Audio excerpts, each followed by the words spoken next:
შაშიანში სამების სახელობის ეკლესიას რეაბილიტაცია utardeba. არქიტექტურული ძეგლი სოფლიდან 3 კილომეტრში ტყეში მდებარეობს. ტაძარი სამნავიანი დიდი ზომის ბაზილიკას მიეკუთვნება, რომელიც მე-6 საუკუნეშია აგებული.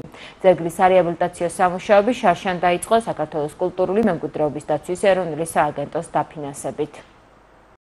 შაშიანის სამება ქართული არქიტექტურის ერთ-ერთი ძველი ძეგლია, რომელიც მე-6 საუკუნით თარიღდება. მინიჭებულია კულტურული მემკვიდრეობის უძრავი ძეგლის სტატუსი. აქ საქმე გვაქვს სამონასტრო კომპლექსთან. შაშიანის სამების გარდა ტერიტორიაზე არის კიდევ სხვა ნაგებობების ნაშთები. ეკლესიის არის საძვალე, სადაც ბერები და მონაზვნები განისვენებენ და არის გალავანი და ასე შემდეგ. კომპლექსის მთავარი ობიექტი არის სამების სახელობის ბაზილიკა. ძეგლი იყო უაღრესად დაზიანებულ მდგომარეობაში, კედლები იყო სანახევროდ ჩამონგრეული, კამარა მთლიანად ჩამოშლილი.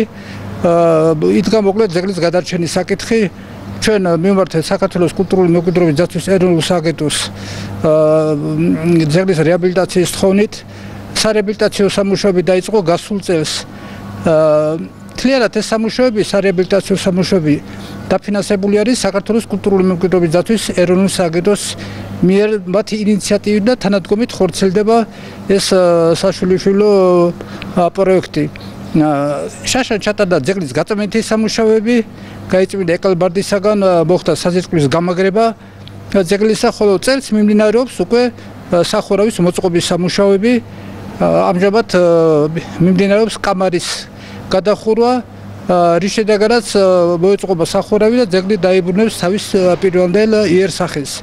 ეს არის ძალიან მნიშვნელოვანი მოვლენა ჩვენი რაიონის ისტორიაში, რომ კულტურული მემკვიდრეობის მშვენიერი ძეგლი, ასეთი გრანდიოზული ბაზილიკა გადაურჩა დანგრევას და აღდგენილი იქნება თავისი პირვანდელი სახით.